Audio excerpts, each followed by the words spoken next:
શહેરના ખોખરા અને સીટીએમ વિસ્તારોને જોડતા હાટકેશ્વર વિસ્તારમાં આવેલા વિવાદિત ઓવરબ્રિજના તોડકામમાં થઈ રહેલા વિલંબ સામે સ્થાનિક વેપારીઓમાં ભારે રોષ ફાટી નીકળ્યો છે। બાકી રહેલા બે સ્પાન તોડવાની કામગીરી લાંબા સમયથી અટવાઈ જતા હાટકેશ્વર વિસ્તારના તમામ વેપારીઓ અને દુકાનદારો દ્વારા આજે 16 માર્ચે સંપૂર્ણ બંધ પાડવામાં આવ્યો હતો। વેપારીઓએ પોતાના ધંધા રોજગાર સ્વૈચ્છિક રીતે બંધ રાખીને મ્યુનિસિપલ કોર્પોરેશન તંત્ર સામે વિરોધ નોંધાવ્યો હતો।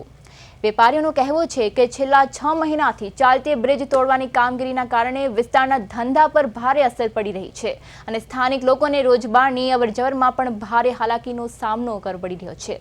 હાટકેશ્વર ઓવરબ્રિજ તોડવાની કામગીરી છેલ્લા લગભગ 6 મહિનાથી ચાલુ છે।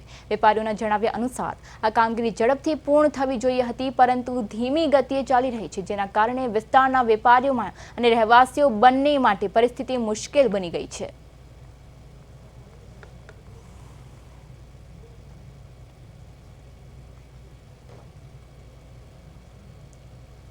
અહીંયા આપણે પુલ બન્યો ત્યારથી અહીંયા હેરાન પરેશાન જ છીએ। પુલ બન્યો ત્યારે બી અમે કીધું હતું કે અહીંયા પુલની જરૂર નથી, પણ સરકાર પોતાની ભ્રષ્ટાચાર પાછળ આ પુલ બનાવ્યો છે। ત્યારે બી અમે કીધું હતું કે આ પુલની તમે ના બનાવો, કોઈ જરૂર નથી। બનાવી દીધો એનો વાંધો નથી, પણ બનાવ્યા પછી બી એ પુલનો કોઈ ઉપયોગ થયો નથી।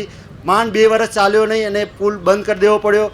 પુલના પછી એ લોકો કહે છે કે અમારે તોડવું છે, તોડવા માટે બી એમને ટાઈમ આપ્યો, ટાઈમ બી પૂરો થઈ ગયો છે, તો બી હજી એમણે પૂરો કરવા માટે એમને હજી કહે છે હજી અમને 2 મહિના હાલો। 2 મહિના માટે હજી 2 મહિના થઈ ગયા છે, પણ હજી કોઈ પૂરું કર્યું નથી। માટી બી એટલી ઉડી રહી છે કે અમે પરેશાન થઈ ગયા છે।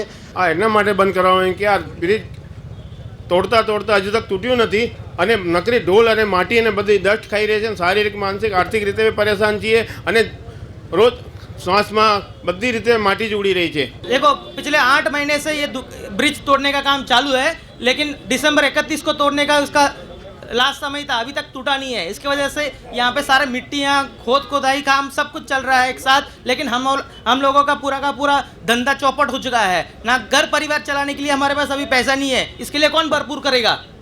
हमको कोई ना कोई राहत दो, ज़्यादा से ज़्यादा ट्रैफिक क्लियर करने के लिए, ब्रिज तोड़ने के लिए जल्द से जल्द करके हम लोग को राहत दो। ये धूल मिट्टी की वजह से हमारे फेफड़े में जलन होने लग गई है। रोज ये क्या बोलते हैं, पहाड़ जितना मिट्टियाँ भर रहे हैं और इसको क्लियर भी नहीं कर रहे हैं, जिसकी वजह से हमको तकलीफ हो रही है, हमारा हेल्थ का तकलीफ हो रही है। विवादित हाटकेश्वर ब्रिज जे छेल्ला કેટલાક મહિનાથી જેને તોડવાની કામગીરી ચાલી રહી છે, જેને કામગીરીમાં વિલંબના કારણે જે દુકાનદારો છે આસપાસના, તેમણે આજે દુકાન બંધ રાખવાનો નિર્ણય લીધો છે। આજના દિવસમાં આજે દુકાનો છે તે બંધ રાખવામાં આવી છે, કારણ કે જે બ્રિજ તોડવાની જે કામગીરી ચાલી રહી છે તે કામગીરી ના કારણે જે રેતી ઉડી રહી છે અને જે માટીના રજકણો ઉડી રહ્યા છે, જેના કારણે જે આ લોકો છે તેમને હાલાકી થઈ રહી છે અને ખાસ કરીને જે વેપારીઓ છે તેમના ધંધા રોજગારમાં પણ આની અસર જોવા મળી રહી છે, જેના કારણે ખાસ કરીને આ જે વેપારીઓ છે તે હેરાન થઈ રહ્યા છે, જેના કારણે આ જે વેપારીઓ દ્વારા આ હાટકેશ્વર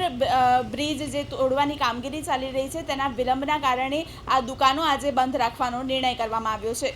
કેમેરામેન ગૌતમ જાદવ સાથે મૈત્રી વ્યાસ, પ્રદેશ 24 ગુજરાતી, અમદાવાદ।